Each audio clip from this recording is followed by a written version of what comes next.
In the new chapter of Swallowed Star, the showdown between Luo Feng and the Ninth Princess intensifies to a fever pitch.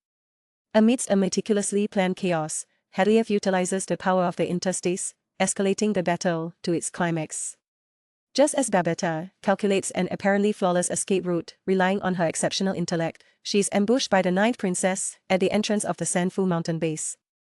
Wuderin secretly revels in this, for he is the true villain behind this melee, rightfully named the antagonist of the interstice. From the latest trailer, we witnessed a full-scale eruption of conflict within the interstice, with battleships and soldiers from various factions engaging in fierce combat. Isn't this precisely what Wuderin hoped for? With Babatta's assistance, Luo Feng once neared a breakthrough past the defenses of the Royal Warriors' Corps, only to find the exit sealed at the critical moment, trapping him in a desperate struggle. His battle armor is under severe strain, nearing its breaking point, with a risk of collapse at any moment. Faced with this predicament, Hong reminds Luo Feng, "Shall we sit idly by and await death? Let's make a final stand." The upcoming plot is sure to be filled with suspense, as enemies surge like a tidal wave, and the thunderous roar of laser cannons echoes across the battlefield. The Royal Warriors Corps appears to have found an excellent opportunity to eliminate Luo Feng, but he and his comrades refuse to surrender. Instead, they decide to fight against all odds. Hong and Ray demonstrate their respective extraordinary skills, and Luo Feng's cloud-entangling vine exhibits formidable combat prowess as they counterattack with full force. The Ninth Princess personally leads her troops, surrounding Luo Feng and his allies. Although her soldiers have repeatedly failed, this time she decides to intervene personally. However, from the trailer, we see that the Ninth Princess seems to meet an unforeseen fate, collapsing in a pool of blood. Her striking golden hair stands out conspicuously on the battlefield. Could Luo Feng truly have dealt her a fatal blow? Her tragic demise is truly lamentable. At this critical juncture, news arrives that Tianchen has openly declared war against Hedliev.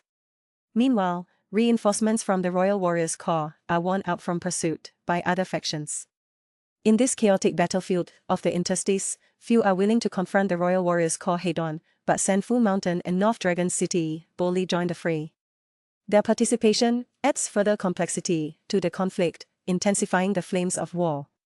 So, why is the Royal Warriors Corps so relentlessly pursuing Luo Feng?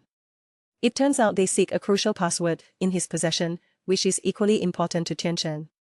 They protect Luo Feng to prevent this password from falling into Hedliev's hands.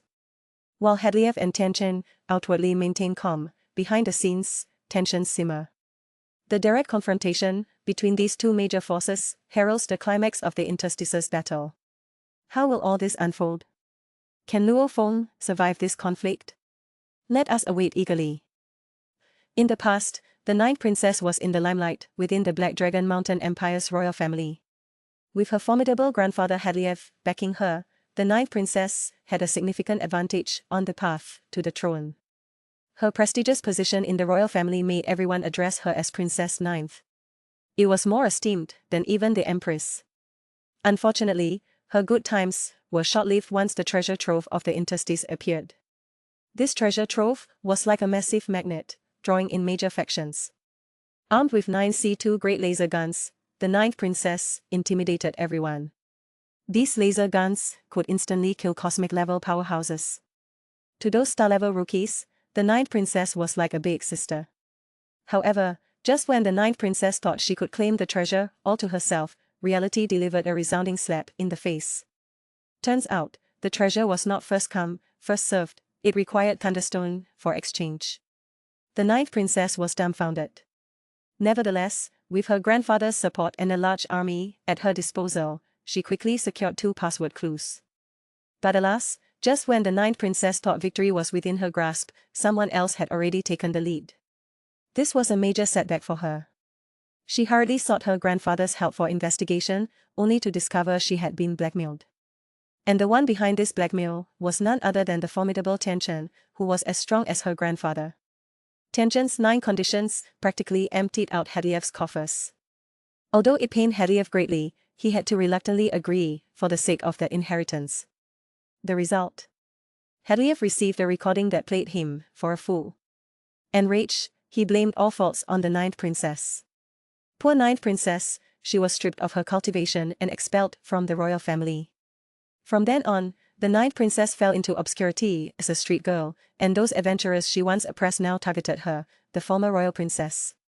These ruthless bandits had no mercy. They saw the ninth princess as a tool for bearing offspring and subjected her to wanton abuse. The opening of the interstice in Swallowed Star was like a mysterious gateway, drawing numerous experts into its depths. They engaged in heart-stopping contests for the alluring treasures within. Beneath this vast expanse of stars, life and death, victory and defeat seemed to become commonplace. As the saying goes, people die for wealth, birds die for food. In this story expanse, wealth and glory became the goals people pursued. However, as competition intensified, death and betrayal lurked close behind. Against this backdrop, protagonist Luo Feng and his team ventured into this land full of unknowns and dangers. Surprisingly, after Tainan River was slain by the ninth princess's subordinates, Luo Feng chose to spare his enemy. Why did he make this choice?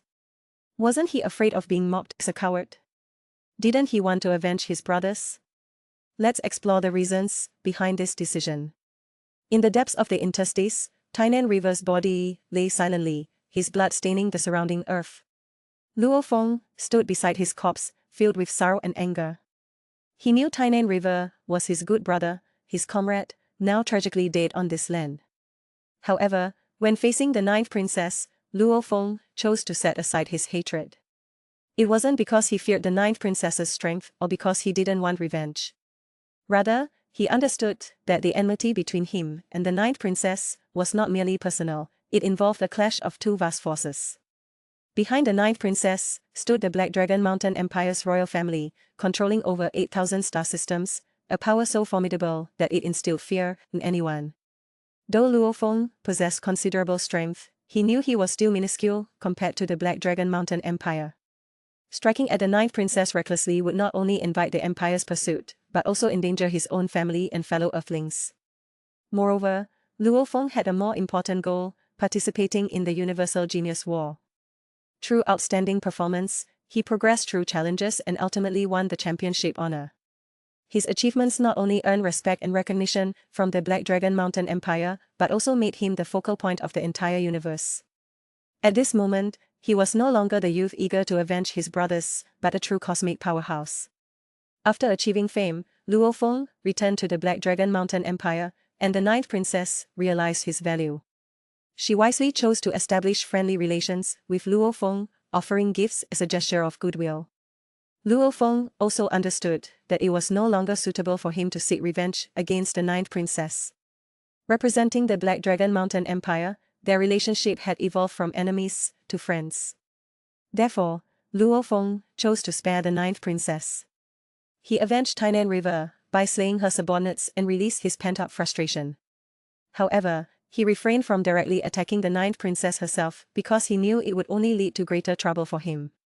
Later, Luo Feng represented the Black Dragon Mountain Empire in the Universal Genius War and emerged as the champion.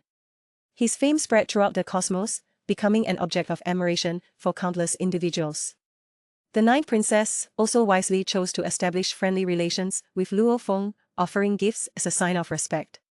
Looking at the gifts in his hands, Luo Feng couldn't help but feel deeply moved. He knew his initial choice had been correct. He hadn't jeopardized his future due to impulsive emotions or entangled himself with innocent people due to personal grievances. In the world of Swallowed Star, Luo Feng's story teaches us a profound truth. When facing formidable enemies, we must learn to set aside personal grudges and hatred, prioritizing the bigger picture. Only then can we better protect ourselves and those around us, as well as achieve our dreams and goals more effectively. Luo Feng's gift of the Void Blade to Minyu was so extravagant that even Noran Mountain was scared off and fled overnight. After Luo Feng acquired the 49 treasures left behind by the deceased Kobo Jie, Noran Mountain, coveting these treasures, spent a fortune to put a bounty on Luo Feng's head and dispatch assassination groups to target Luo Feng's family. Faced with Noran Mountain's relentless pursuit, although Luo Feng couldn't endure it, he also knew Noran Mountain's strength was far beyond his reach. Therefore, under Babota's suggestion, Luo Feng sought the help of his superior, Minyu, to eliminate Noran Mountain. Minyu, being a domain-level powerhouse, could easily handle Noran Mountain. Subsequently, with Babota's recommendation, Luo Feng chose the Void Blade from the 49 treasures to give to Minyu. Although the Void Blade ranked last among the treasures in Koboji's collection, it was a coveted fifth-order primal force weapon in the universe, valued at billions of universal coins, equivalent to trillions of Chenwu coins. Moreover, this weapon was in a state of no market value. Wasn't Luo Feng being too extravagant? When Minyu received the Void Blade from Luo Feng, he wore an incredulous expression. Despite the request to kill Noran Mountain, the value of these two items was incomparable. Even if there were 10 Noran Mountains, they couldn't match the value of this weapon. To prevent Luo Feng from losing out, Minyu even returned 10,000 life planets and 200 billion universal coins to Luo Feng. Upon hearing that Minyu would assist Luo Feng, Noran Mountain disbanded the entire clan and fled deep into the universe by train overnight. Luo Feng's choice was not one of weakness, but of wisdom. He understood that harboring hatred would only lead to endless suffering and conflict, while letting go of hatred would open up broader horizons and more opportunities. This kind of wisdom is not something everyone possesses, but it was precisely because of this wisdom that Luo Feng stood firm in the cosmos and became a legendary figure.